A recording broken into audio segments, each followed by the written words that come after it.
Now, as a first step in this particular topic, let's understand how we can create arrays or how we can create one-dimensional, two-dimensional arrays using Numpy library. I'll start with Numpy Arrays.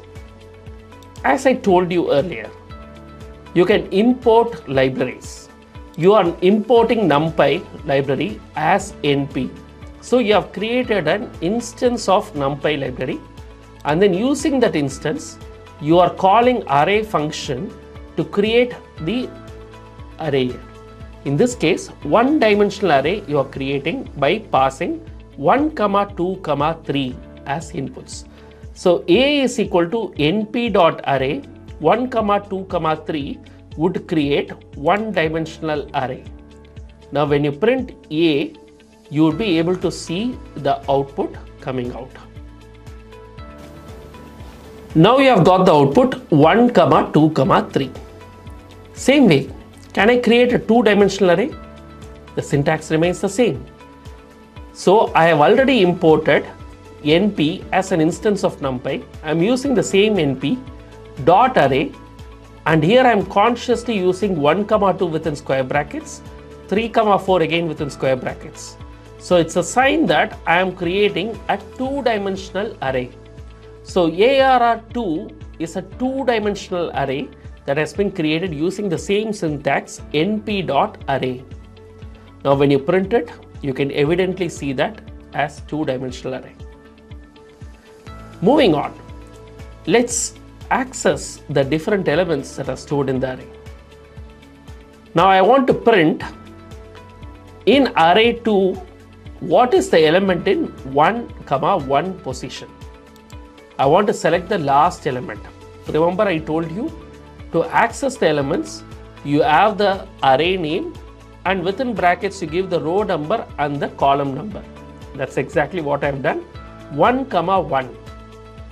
What do you think will be the value that will be returned? It returns 4 as expected. That is 0, 1, 0, 1. On the row side, you have 0 and 1. On the column side, it is 0 and 1. So 1, 1 actually indicates 4. That's exactly what has been printed here. Now can we create a three-dimensional array? We created 2, we created 1. Now let's create a three-dimensional array. Same concept, same syntax. The way you are passing in the parameters are different. That is, within square brackets you say 1, 2, 3. Then another square brackets 4, 5, 6. Another square bracket 7, 8, 9. Automatically will result in three-dimensional array like this. Now how do we access elements in three-dimensional array? Print ARR, which is a three-dimensional array, and I am passing in the row column number, that is 0, 1, 2. That is, 0 means selecting the main array, 1 means selecting the second array in the main array, that is 0, 1, 2, and 2 means selecting the third element in the second array, that is 6. This is how this particular indexing works out, how you are retrieving the value from the array works out. Now, there are certain other functions that you can perform on arrays using NumPy libraries. I'm sure you have heard of transpose, right? Matrices, determinants, when we are studying about it long time back during good old school days, we studied transpose function also. Is there a way that I can create a transpose of the array? I can do that. How? np.transpose is the syntax that you need to use. Now when I do transpose, it is just going to switch the rows into columns and columns to rows.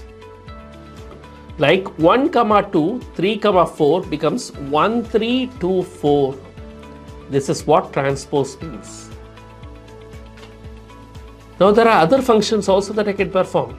Scalar multiplication. What is it? I can multiply every element in the array with a specific integer. Like for example, when I say array2 multiplied by 4, every element in array2 is going to be multiplied by 4 and the output is stored in array3.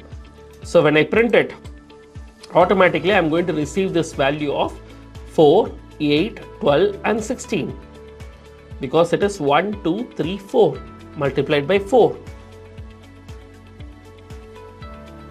Now, we also spoke about ND-min parameter, that is number of dimensions, minimum number of dimensions as a parameter.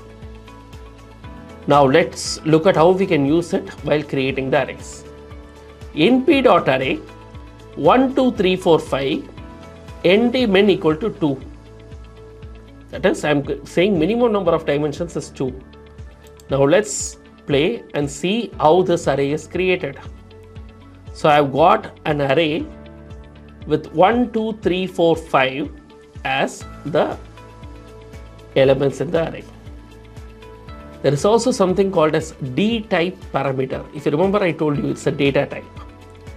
So I want you to create an array with all the elements which are carrying the type complex. The complex data is stored across. You are saying A2 equal to np.array 1, 2, 3, but the data type is complex. Now can we see how this stores? As you know, A plus ij is the complex format, 1 plus 0j, 2 plus 0, this is how it is stored across. Then as we also discussed in the last topic, there are shape functions that are available. Shape of array 3, so it tells us the dimensions. So shape of array 3 is 2, 2. Shape of array is 1, 3, 3. This is how you identify the shape. Can I use arrays for multi-value types?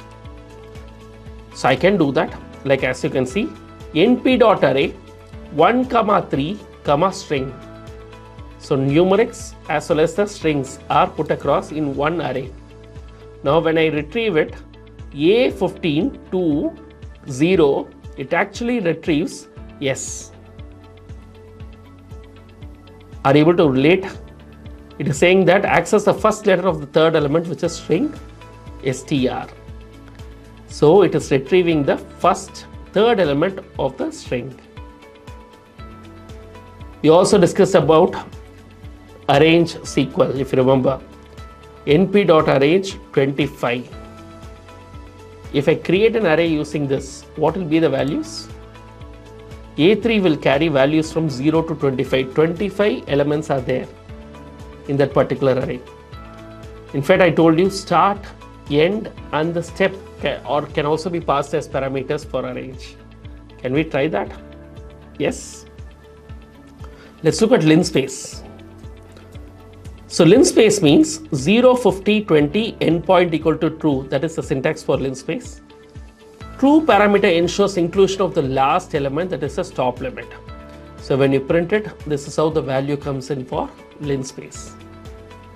And reshape.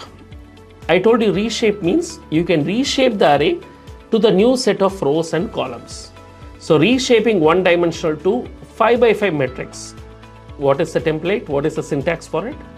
A4 equal to A3 dot reshape 5, 5. Let's look at how A3 is getting reshaped now. So you've got this old 25 elements, that is what you have stored in A3. Across 5 by 5, the values have been distributed across. So this is how the basic NumPy operations work. Now I want you to try this thing hands-on by yourself, because executing code is not the simple and straightforward way. You won't be able to remember it. I want you to try it. I want you to code hands-on, explore and try different methods so that this gets registered in your mind.